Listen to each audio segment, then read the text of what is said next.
What's going on, everyone, and welcome back. Sorry for the late recording. It is 8:44. I normally record it around noon or so, but uh, I have been micless today. So the other mics that I have are analog and only work with amplifiers and whatnot. If you've ever plugged in an analog mic into your computer, you will totally understand that. So I actually had to wait until my girlfriend got off work so that she could watch the kids, and I had to run up to the store and drop $100 on a new mic. So that is why this recording is so late. But I do have a new mic now, even though I'm had to drop money that I really didn't have. But this week we were going to do some camera stuff, and with everything going on today, I don't think I'm going to be able to cover it today. So what we're going to do is we're going to go into uh, probably do the importing of external Java files. So it's still something good, something unique, something people don't teach you anyways. So I guess it'll work. So in here in the editor package, let's go ahead and create a new script called editor util.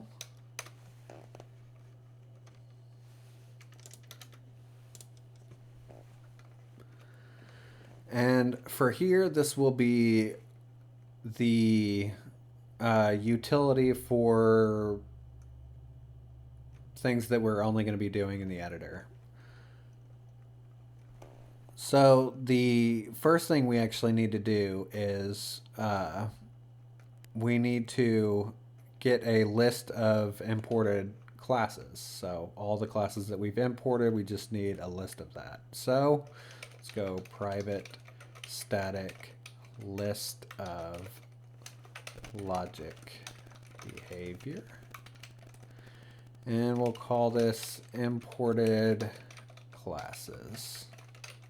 It's going to equal new array list of logic behavior. Go ahead and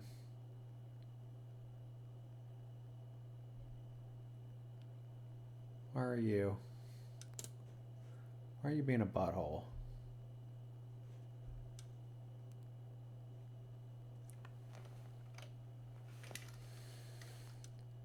All right, you. Let's go ahead and get this then. Now you gonna let me?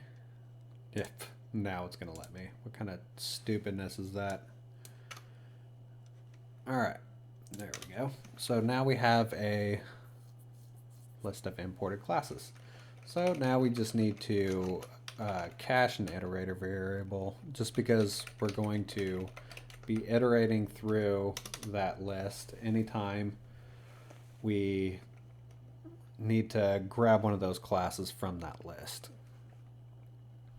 So the first function that we're going to have is our import class method, which is going to take in a string path.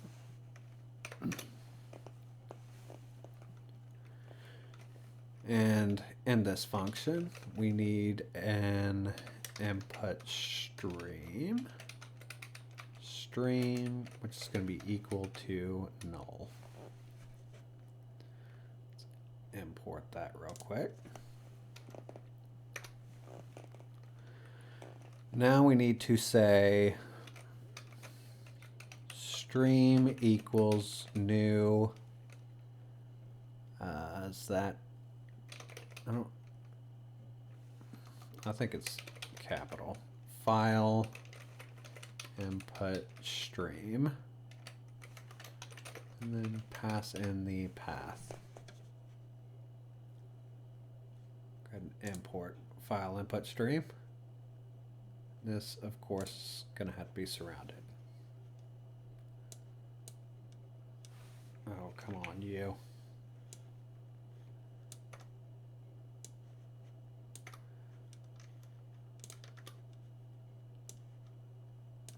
Our normal cleanup. There we go. And we'll say if stream equals null, then we're just going to return out of it. So that's pretty simple. All right, the next thing we're going to have to do is we're going to have to get the Java compiler, which is going to be compiler equals tool provider dot get system Java compiler.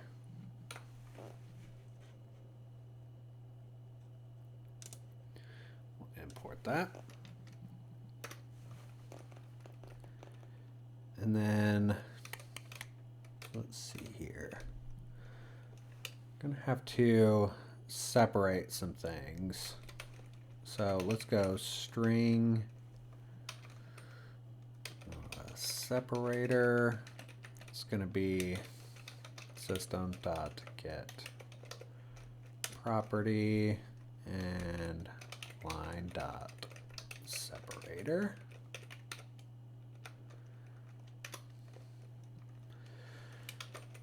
And then string temp property, which is going to be equal to system.get property, and then we're going to be passing in java.io, whoops, java.io .tmpdir. This is your temp directory, and you will know here shortly why we're using the temp directory. So after that, we need a path, source path. It's going to be paths.get tmp. Oh yeah, I did do temp property, didn't I? TMP property, and wait. Oh, come on. It's temp property, not TMP property. And let's just say play.java. That'll be our little test script we can do for now.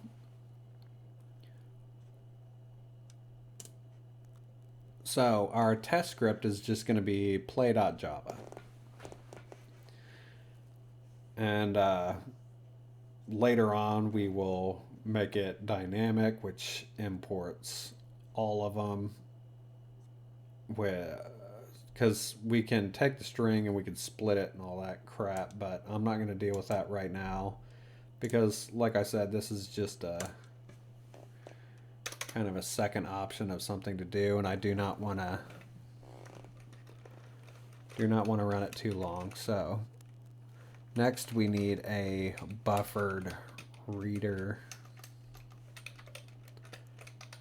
that is a new buffered reader, new input stream, reader, and then we'll pass in the stream.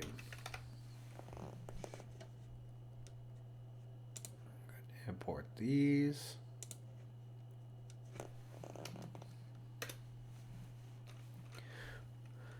Okay, and then here we are going to say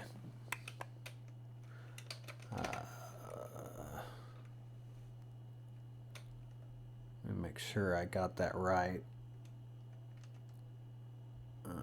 Capital, right? Yes. Files.write. We're going to say source path.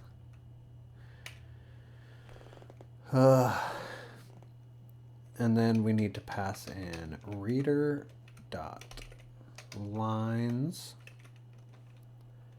dot collect, and then we're going to be collecting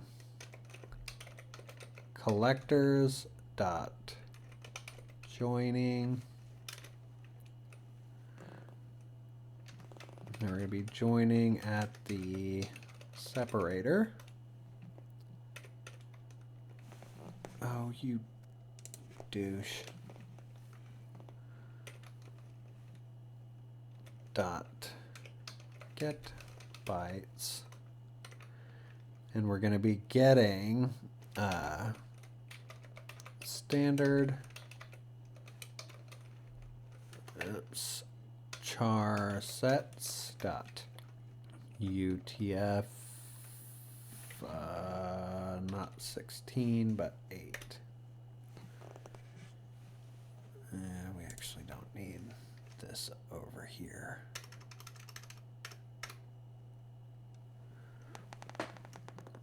See that.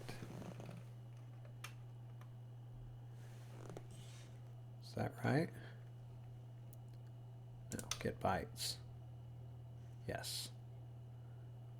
Source path, change to source path. Okay, that's right. I didn't screw it up.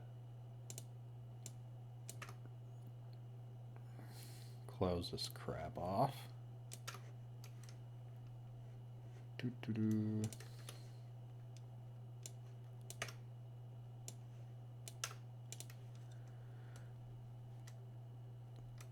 And yes.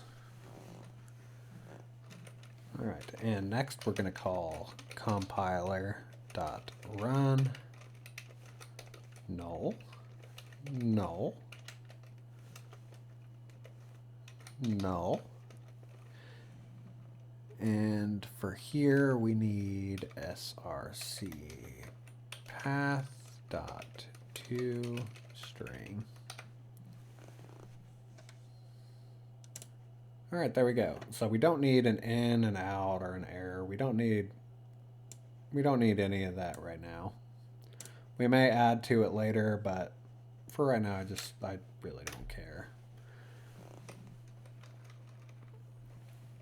Then after that, we need path p equals source path dot get parent dot resolve, and we're going to be resolving play dot class. Okay, so I'll go ahead and explain it right here. We're resolving play.class, which is the class for play.java, because you have the Java, which is like what we're in right now, and then you have the class, which is the compiled version of this script or in like a computer language. So this right here, this play.class, is actually going to be resolved to the temp directory, and that's why we're getting the temporary directory, because we need a directory, the directory for the current directory that we're working in. So if you say put this on the desktop, right? It's not in our current directory. So it's obviously not going to work. But if we put it in the temporary directory, it's using the current directory that we're using for the current Java. If that makes any sense at all.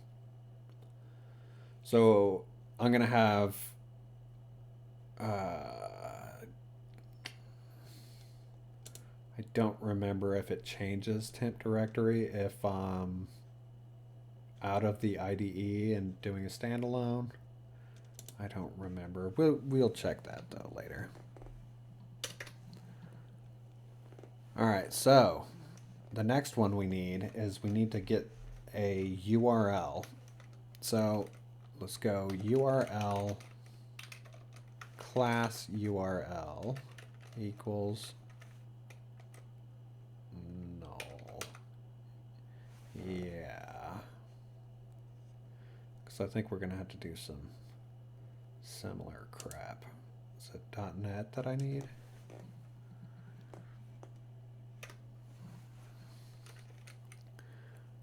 Yeah, because we're not going to be able to set it. I think we have to do the same crap over here with the try-catch stuff. So let's see here. All right, so once we have the URL, we can set the URL. So class URL equals p.get parent dot to file dot to URI. Yes, I need to get the URI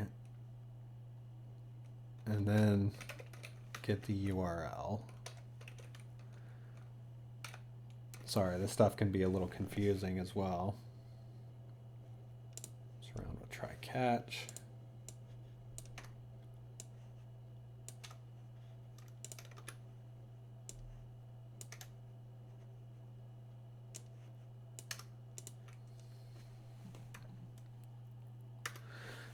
Alright, and then just like before with the stream, we're going to go if class URL equals null, then we'll return out of it.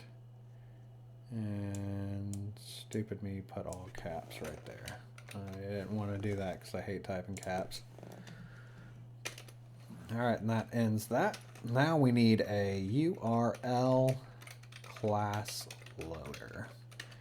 And it's going to be our class loader, URL class loader dot new instance, because we need to create a new instance of new URL array, and then put in class URL. Right? No errors. Okay, yeah, I think that's correct. All right, now we need to set the class. So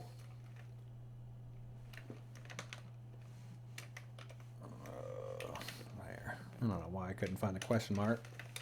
My class equals null. And once again, this is going to be more of this crap. Dot load class and then play. So here, whenever we load the class, we don't actually need to put dot class because it knows that it's a class. It knows it's going to be ending in dot class. So all we need to do is just pass in play. Why are you being a pain? Cannot make a static reference. Low class string. Why aren't you letting me do that? Do Do I need to change that?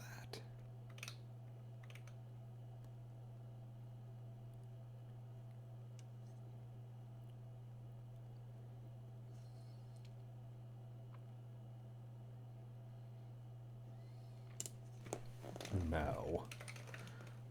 No, you can't. Let's throw this in a try catch real quick and see. It should catch as a class not found. Exception E. And then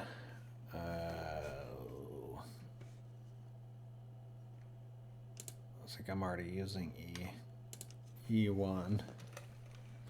Go E1 dot print stack trace. No, you're still not letting me.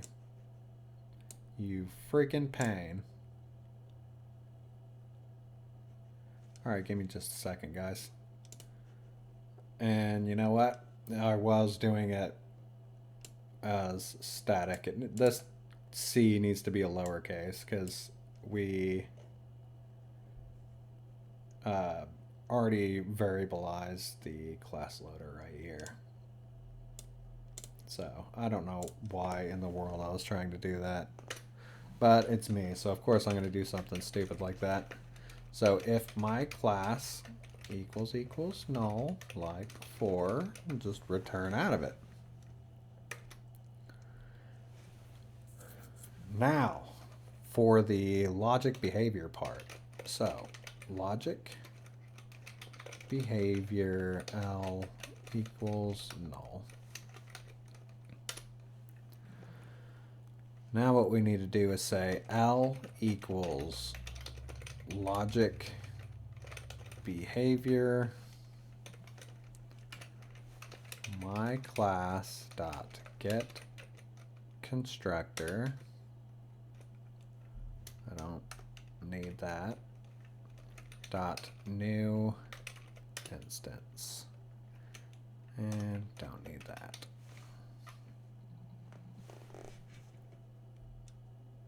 And surround with try multi-catch.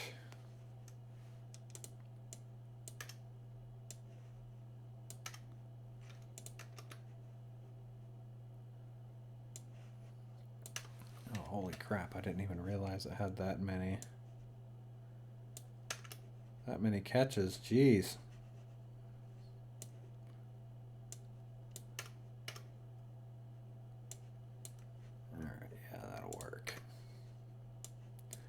Really long, but whatever. Then, of course, the whole if L equals null, then return. So with all these, you know, if they return crap, is because we have to put all this stuff into a try catch. So if there was no try catch and it automatically just kicked you out or whatever, then it would be perfectly fine. We could just say my class equals class loader dot load class play, and it would be perfectly fine. It'd be just lined up, just a couple lines of code. But we had to add all this extra crap because of the try catch. So of course, if this is wrong and it's like, hey, we can't load the class, it's not just going to continue with the code, it's going to kick us out. Kick us out of the function. It's not going to kick us out of the program. But then later on right here we'll add some debugs, because we also need to at some point add debug errors so that it shows red if it's an error and it'll show white if it is just a normal debug.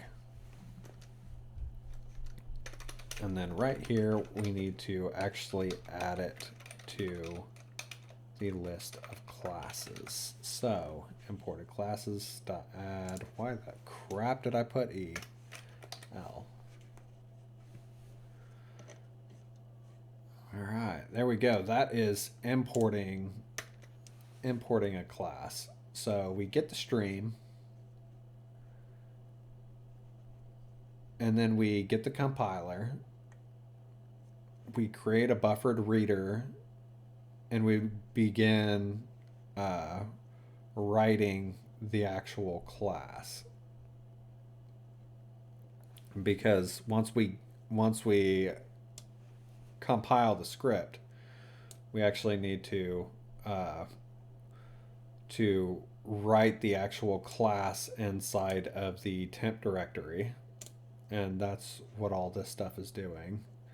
This is creating a new instance for the URL class loader, and then we are actually creating or loading the class that we created, and then we are making it into a logic behavior, and then adding it to the list of classes. So it looks like a lot of code, but most of it is just this try-catch crap. There's actually not much really going on.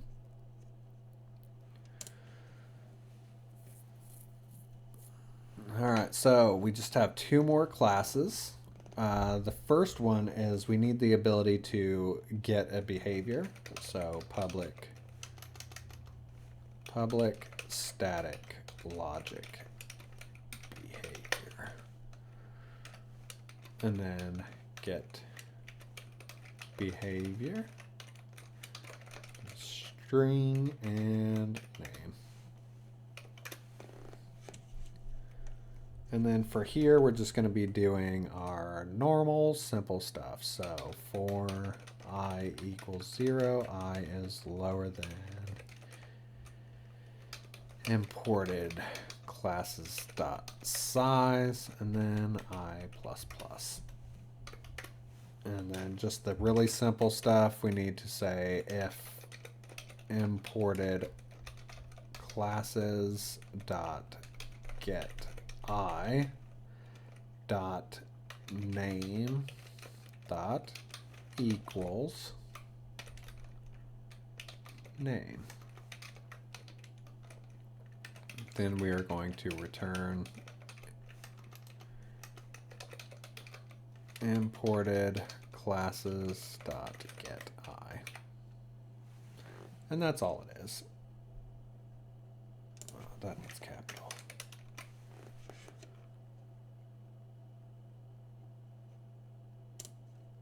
Oh. And then if it goes through all of it and it doesn't find it, then we're going to return null. All right, so as you know, all logic behaviors caches the name whenever it's instantiated. So that's basically all we're doing right here, is we're going to go through all of the instantiated classes, and we're going to get the class that that has the same name. So pretty simple. And next thing we need is the ability to clean up. So public static void clean up. And right here we need a string path, file Java file, and a file class file. So obviously Java file is the Java file, and class file is obviously the class file. Yeah, I'll just go ahead and separate it. And then here we're going to be using the loop again. It's lower than imported classes, I plus plus.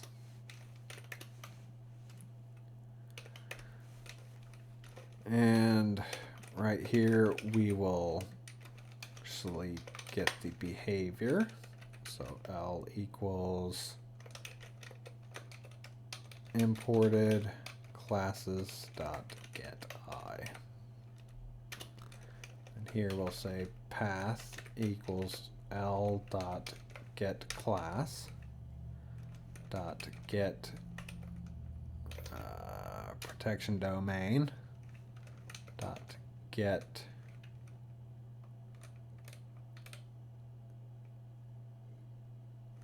there it is, code source dot get location, and then we'll just pass in L dot name. Alrighty, got it. And we also need to set the Java file. So Java file equals new file path plus dot lowercase, and class file equals new file path plus dot class.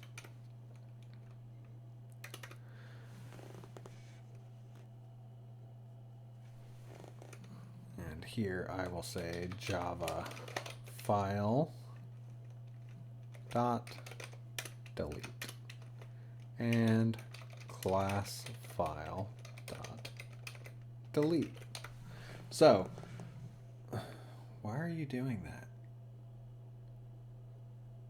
Oh, there. So all in all, what it's doing is whenever it creates the class, it also duplicates the Java file into the temporary directory, and that allows us to, of course, use it during runtime because it's in our current directory. And whenever we clean up, what we're doing is we're just going through all the imported classes and we're getting the actual path for these files. And then we're actually deleting them out of the temporary directory. That way it's not there after we're all done. And whenever we actually create the game file, whenever we do the compiling for a runnable jar, from our standalone application, it won't include this file, so we don't have to worry about any of this temporary directory stuff. This is mainly for before the actual game is compiled, so only whenever you're in the editor. So yeah, we don't have to mess around with any of that.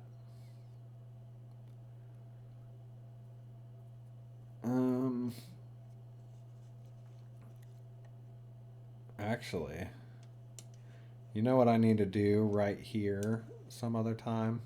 Not right now because kind of want to end it. I'm ready for bed. I got a bunch of kids. But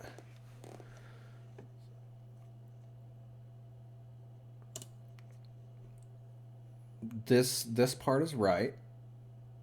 But what I need to do is we need to, instead of return imported classes dot get I, we need to create a new instance of that class instead of just returning the one that's in there, because of course we don't want two game objects using the same exact instance, because, well, if you change a variable on one instance, it's one instance of game object, it's going to change it on the other game object as well. So we don't want that. So later on we need to actually do that so that it creates a new instance and returns it. But for now, that will be perfectly fine. And we're not going to go into actually importing it for now. I kind of just want to get this over with for now so I can get it done and post it before it gets too late, because I know you guys have been waiting for another episode. I post every Sunday, and like I said, I'm going to do it regardless, even if I have to drop extra money to be able to do that. So So next episode, we will actually get into using this file or using this script, which it'll be super simple. So starting next episode, we will actually be able to have external Java files uh, compiling and running at runtime and be able to actually attach them to game objects, which would be pretty pretty cool. The only difference is you will no longer have to put in, like, I think I've mentioned this before, but like say game.test, if it wasn't inside of here and it was actually inside of our workspace directory or our project directory, because there will be a scripts folder down here. Like, say this was in there and we ran it through here and compiled it at runtime, you will no longer have to put game.test. It would just be test, because we're putting it at the head directory of the temp directory. So yeah. Sorry, this episode is probably crap, but hey, I tried. So I will see you on the next episode, and we will get this all going. All right, thanks for watching, everyone.